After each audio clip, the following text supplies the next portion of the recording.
Hello everyone, my name is Stephanie Morin. This week is Disney Week again. I have on a Lion King shirt that says remember who you are, and here's Simba right there. But this week's story comes to us from a much older Disney film. If your parents or your grandparents have seen it, it's called Dumbo. It's the story about an elephant who has these really big ears that goes on to win the heart of the circus he was raised in. After his mother gets sent away for disciplining a child that made fun of Dumbo's ears. One of the characters in it is Timothy Q. Mouse, and he's basically the one that gets Dumbo's confidence back into him. And he basically tells him, you're gonna get very far with those ears. You can even learn how to fly. And fly he did.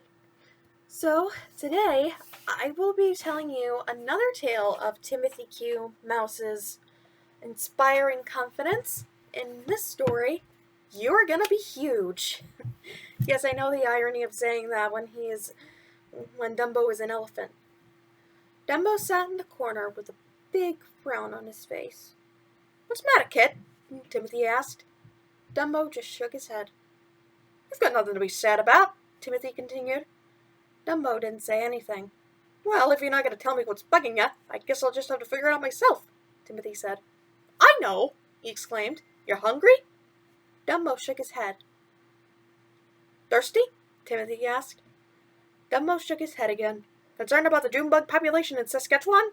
Timothy suggested. Dumbo shook his head doubly hard. "Well then," Timothy concluded, "it can only be one thing. It pains me to say it, but I think you have a case of feeling sorry for my sulfitis." Dumbo's large ears perked up. "Yes," Timothy continued, "it's a dangerous disease that has affected many of us. The strongest cannot avoid it." Dumbo looked to his left and to his right, then pointed at himself.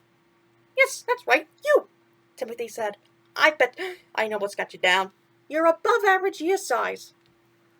Dumbo nodded. "And the fact that people make fun of you," Timothy continued. Dumbo nodded even more. "And on top of all that," Timothy said, "you've been separated from your mother." A tear started to form in Dumbo's eye. "Don't feel sorry for yourself," Timothy ordered. Dumbo looked up, surprised. "You know why?" Timothy asked. "Because one day you're going to be huge." Dumbo blinked in disbelief. "We're talking autographs, you're naming lights. They're going to eat their hats for the way they treated you," Timothy predicted. Dumbo looked nervous.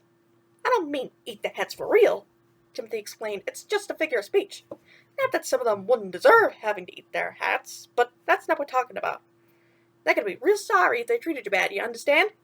Dumbo nodded his head. "All right then," Timothy asked. "Feeling better?"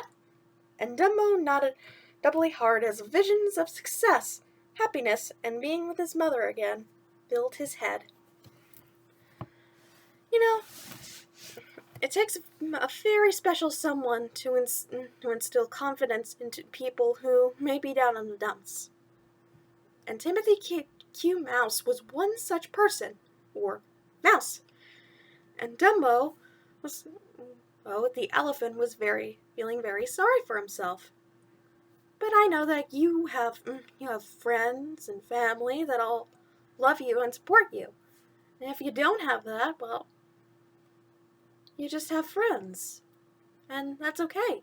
You can look for other adults or other kids in your life that will support you and love you. But it really just depends on the person, and if they want to take advantage of you or not. But you can stand up for yourself if you have just the right amount of confidence. I believe in you guys. Until then, see you next week.